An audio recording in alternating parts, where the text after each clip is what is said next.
video today, B.3, background of JDBC. JDBC means Java database,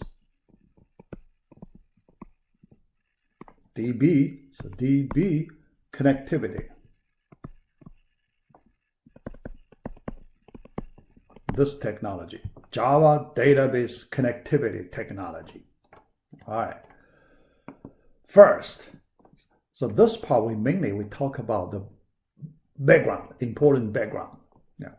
So then our next part, part C of module 3, we will study the main part of this technology. Yeah. All right. The Java team, we need to go back to the Java team. When they created this technology, what kind of questions were in their mind? So one thing they consider, they want to get an efficient way using databases. Yeah. That's not easy. Yeah. First, let me explain what is the exact meaning of that. What do you mean? Efficient way, right? Yeah. The goal, make Java programs communicate with different DBMS efficiently. So here, because in the real world projects, sometimes people may like to switch to different DBMS. Yeah. So that happens in some special situations. One situation I can describe, it's pretty common. Yeah. All right. So when we develop a project, because there are many developers, right? So developers, many times they work by themselves. And when they develop the code, they need to do testing a little bit, right? Yeah. But for individual developers, when they do testing, they need to use database, right? Yeah, database. But for development purpose, the database not necessarily a big, powerful database. Okay? So not necessarily a production type database, because in that case, you may need to use a lot of resource. You know, sometimes it may not be that easy. Okay, so for developers, usually they use a small, simple database, just enough to implement the features. Yeah, so that's very common. Many developers use some, very small DBMS. After they make the code work, then they send their code, to another team. So, can put together, and finally they need to put in the production version. They need to switch the DBMS. When that happens, how to make the switching work as easy as possible? So that's a reasonable question. Yeah. Here, the Java team, so they want to solve this problem. Yeah. All right. So let's look at the specific issues here. Handling the situation. Yeah. All right. As I describe it, so developed for one DBMS, but later you need to switch to a different DBMS. Yeah. In that situation, you have to change something, right? So you cannot just make it work without any change. You have to change something. But the question is how to make the change to the minimum. Yeah, reduce the change to the minimum and make it as easy as possible. So that's the important problem to be solved. Yeah. All right, so here, let me describe the ideal solution. Okay. Yeah. Make the code change to the minimum. Yes. I just mentioned. Make the DBMS change as easy as possible. Yeah. Something regarding the DBMS, you need to do some change, right? Yeah. Here, the code, yeah, we mean the Java code, right? Yeah. Here, we want to make the Java code change to the minimum and easy. Yeah. But some change related to the DBMS, nothing to do with Java, just DBMS queries. Here, I'm talking about queries. Queries, right? Queries related to DBMS. Yeah. Well, you may also need to change. Yeah. I'll talk about that later. Yeah. The solution. So finally, the Java team came up with a nice solution. The solution, separation of API and the drivers. Yeah. Two different concepts, separate. Then they work together, that can solve this problem in a nice way. Yeah. So let's look at how this idea works. Yeah. For application programmers, what do we need to do? Yeah. We use the API, right? JDBC API, user interface. So we use that. Application interface, we use that. Okay, yeah. And we write a code. Yeah. All right. But each DBMS has its own special properties, special features. You cannot ignore that. Yeah. It could be very, very complicated, but that complexity, that part is left to database vendors. Database vendors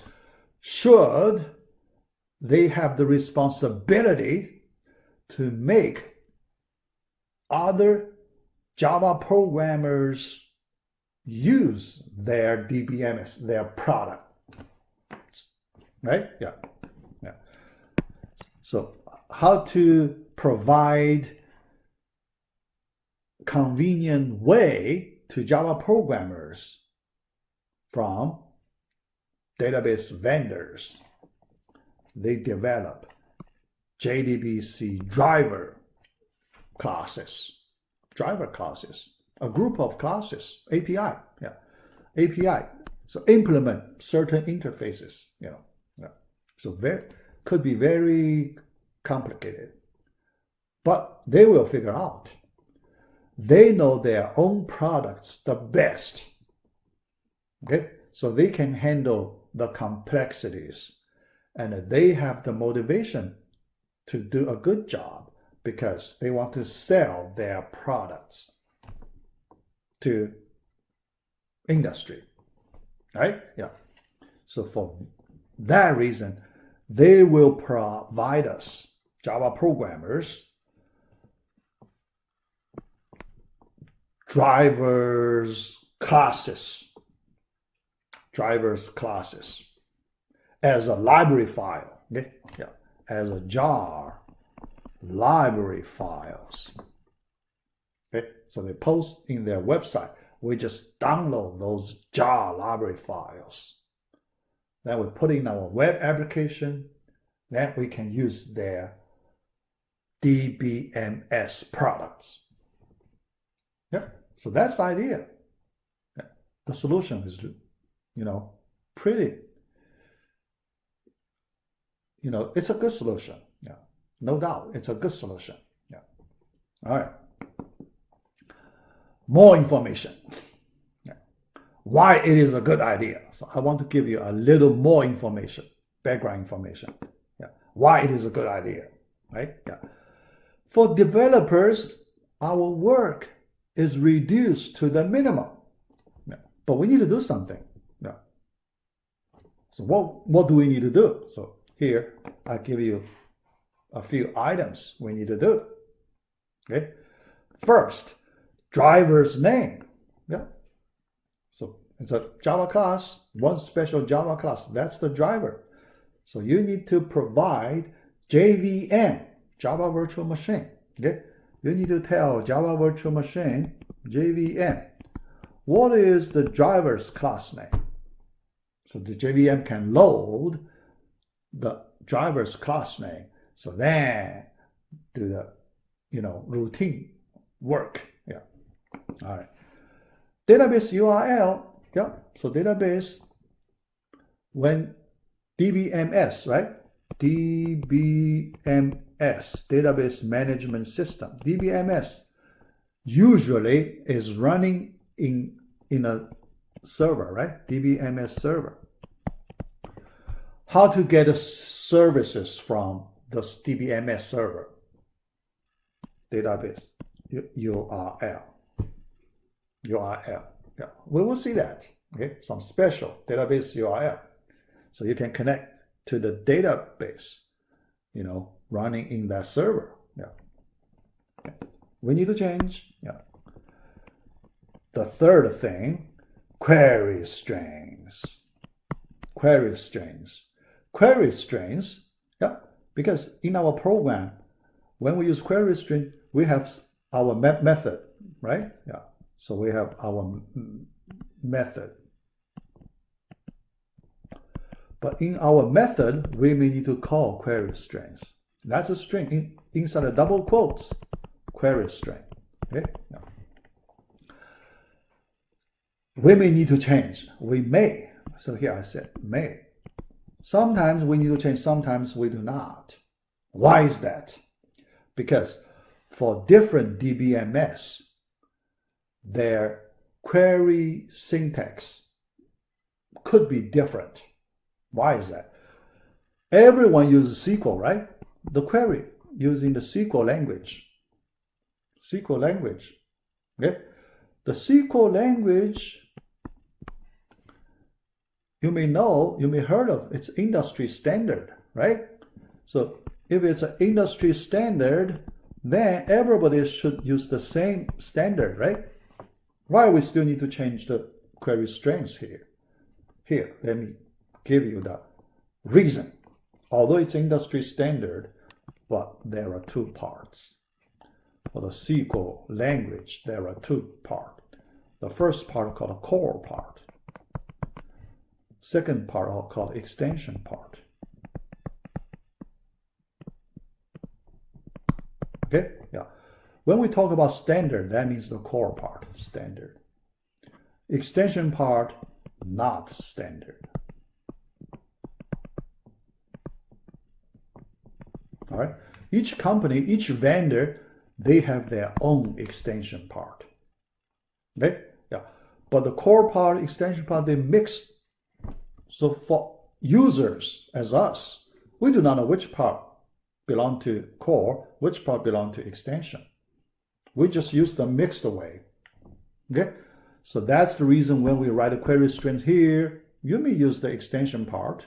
You don't know. Yeah. But when you switch to a different DBMS, you have to use the new syntax with respect to that new DBMS.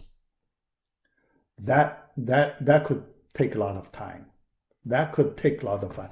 So, oh, yeah, I removed that. Yeah, that makes this number 3 item, it could be very hard.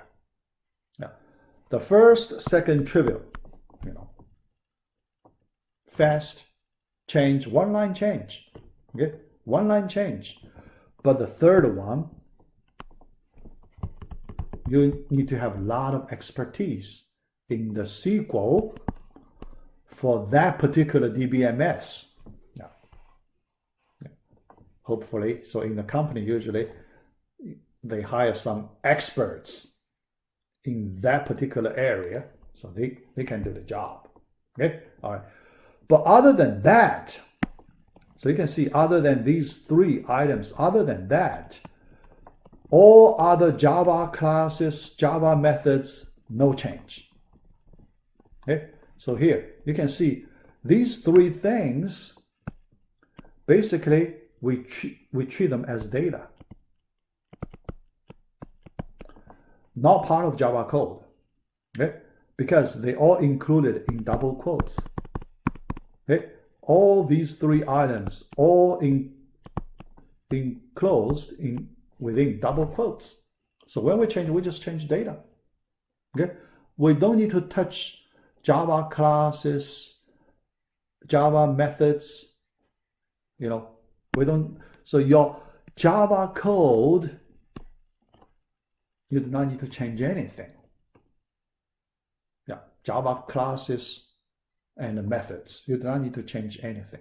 Okay, so that part make our Java programmers' life easier. Yeah. So yeah, but the hardest part is this part, very hard. Yeah. All right, then for database vendors, yeah, so they're responsible, they have the motivation I just talked about, right? So you don't need to worry about, yeah, so they take care of everything in their drivers, their products, their drivers. Yeah, yeah, yeah. All right, so next, then at the programming part, JDBC communication model. Now we need to do the communication, yeah, between Java code and the driver manager. So right now the concept, driver manager. So driver, okay, driver manager, okay, yeah, driver manager, right, manager, right, yeah, all right. So here Java code. So we are here. All right, Java manager. Then DBMS, right? Yeah. How do they do the communication? Here we want to know. Okay, yeah. All right. We write a code. We need to do communication with driver manager, right? Yeah. Through a set of interface. How do we do that communication? Through a set of interface. Yeah. Next time we will learn those interfaces. 1, 2, 3, 4 interfaces. Yeah. All right. Then internally, the drivers knows how to do communications between drivers and the DBMS. But we as Java program, we don't need to know this part. Okay? We don't worry. Yeah. We just do this part communication. This part, we don't need to worry about it. Yeah.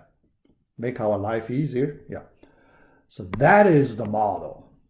Okay. Yeah. Right. Yeah. So code uses interface. Yeah. Because those Java classes methods, after we do it for one particular DBS, when we switch, we do not need to change that part. Yeah. Then between the driver and the actual database, yeah, that communication